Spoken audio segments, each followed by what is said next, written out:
Hey guys, it's Krishanti with Krishanti.com, bringing you weekly videos about psychic development, spiritual and personal growth, and relationships. And this is a psychic development related video. And it's something that I don't think is covered enough in these psychic development classes and circles. And it certainly wasn't really taught to me when I was reading about all this and learning about it.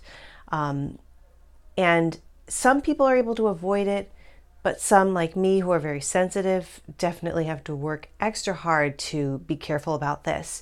Before I get into it, though, if you like this topic, please go ahead and hit the like button and subscribe, because I do new videos every week. And if there are certain things you would like for me to cover that I can speak to, please put that request in the comments below and I'll get around to making a video about it, because I really want to talk about things that are very interesting to you. That's the whole point of all of this.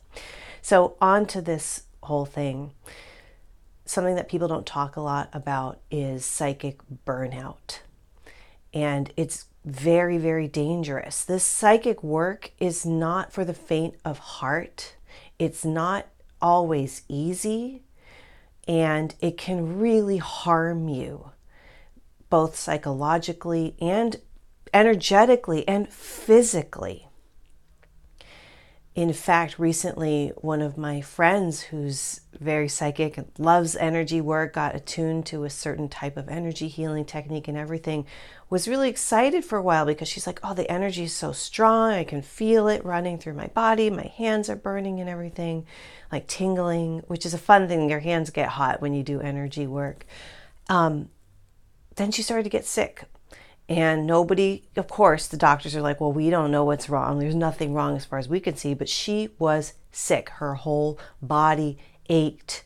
She was really not okay. And she's trying to figure out, was it this? Is it that? What is it? What is it?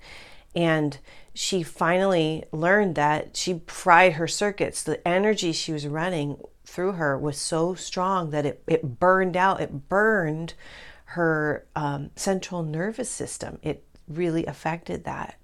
And now she has stopped doing any kind of psychic work, stopped doing energy work, and is moving on to something else because it was that bad. She had very serious illness prior to getting into this work, so her body was already weaker than others and compromised. And this, while it felt good for a while, after a while of running it, was just too much and physically hurt her to the point where she's not doing it anymore.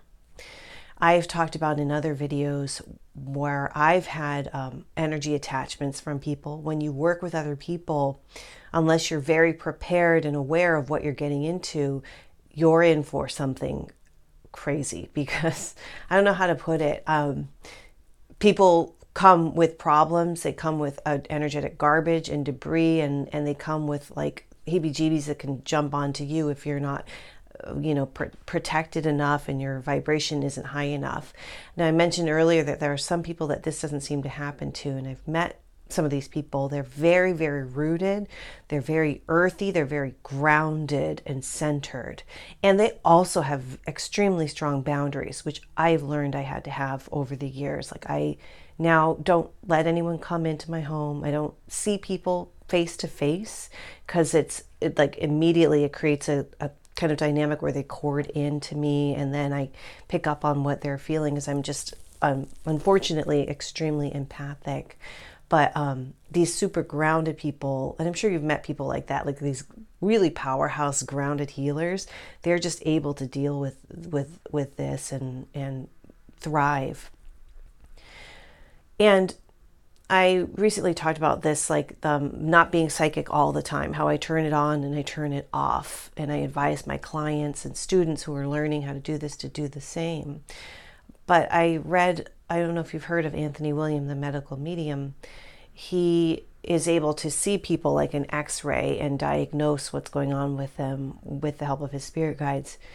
But it's so intense for him that there's a part in the book where he said, like, he has to wear dark sunglasses and have like a minder with him on airplanes, because it's so bright, like the energy is so overpowering that he'll like just shock. His body will like go into shock, or it was something like that. Or he's like, he's blinded because it's like too much and he can't like read everybody. It's like so overwhelming. And that's another thing that can happen. Like you don't want this activated to the point where it compromises your ability to be normal.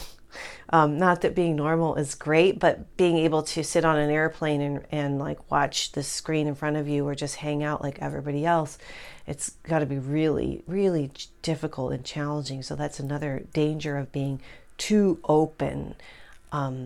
It's tricky work. So like just the energy stuff alone, and then dealing with people and what they're up with, and also, and now this video is getting way too long and I'm talking about something else, so I'll just say my piece, this little thing, and then be done. Also, people can get very angry when you give them information that's the truth that they don't want to hear, and then that's really hard too, that they're mad at you because they didn't want to hear it, or something doesn't make sense to them, and then at the time, and then they're mad at you because it didn't make sense, and then they don't discover it till 2 years later, and then you got to deal with that energy of them being frustrated and you're just trying to do good work. So there's all kinds of like negative things that can happen, but primarily the whole point of me talking about this in this video was about the energetic implications.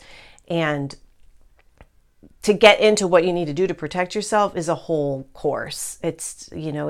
I could make a series of little videos about different techniques, but really you have to dive deep and get into it and experience it in order to really feel like you've managed the psychic and healing abilities, like that you contain them and that you're protected. But it's very critical and important to work on that. As important, I would say, as learning how to be psychic in the first place. So now I've rambled on a little bit too long. If you have experiences about things that happen to you in your psychic development journey or your energy healing journey, please share them. Like, we all want to hear what's going on with other people. This is a platform for us to learn and to share information. So please add what you've experienced. And for more information on this whole psychic world, psychic development, meditations, and courses, check out krishanti.com. Thanks so much for watching, and I'll see you next time.